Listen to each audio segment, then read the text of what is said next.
On les voit le plus souvent dans les marchés, les ports et d'autres lieux de vente de poissons.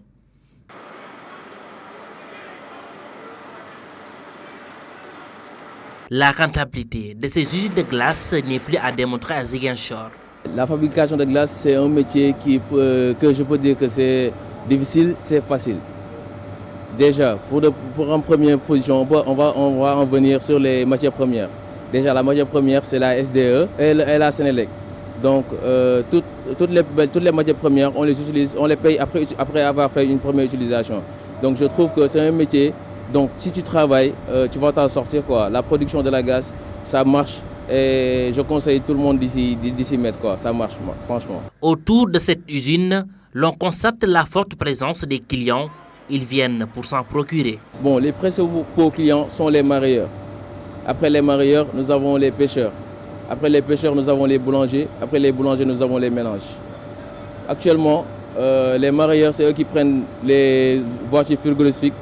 Soit ils livrent les frigos, les pirogues, ou bien ils partent vendre à l'extérieur de la région. Donc je pense que c'est eux qui sont les plus gros clients. Après eux, nous avons les pêcheurs. Eux, ils viennent prendre petit à petit, 5 bacs, 10 bacs, 20 bacs. Ils peuvent faire ta journée, donc ça va, quoi, ça nous arrange. Après ça, nous avons les boulangers qui viennent souvent prendre pour la fabrication de pain. Donc eux aussi, si on arrive à les satisfaire, je trouve qu'ils feront partie de la clientèle. Et ça va augmenter aussi les clients de la glace. Dans l'exercice de cette tâche, ces fabricants de glace sont souvent confrontés à des difficultés. Parce qu'on peut donner des clients des rendez-vous pour leur dire que demain vous venez prendre votre commande. Et entre-temps, on a une coupure d'eau ou bien une coupure d'électricité. Donc ça fausse la commande. Il faut savoir parler avec les clients pour les maintenir. Donc ce seront les principaux problèmes qu'on rencontre. C'est les clients. Comment on va faire pour les fidéliser et garder leur commande pour que quand ils viennent, ils vont voir leur commande à temps.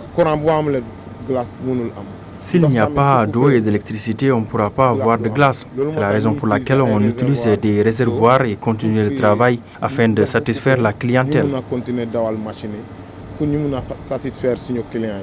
Les glaces ont une importance capitale pour la conservation des produits halieutiques et autres. Toutefois, des accompagnements dans l'exercice de cette tâche est le souhait manifesté par ces acteurs de l'économie. Un secteur jadis promoteur des emplois, notamment pour la jeunesse.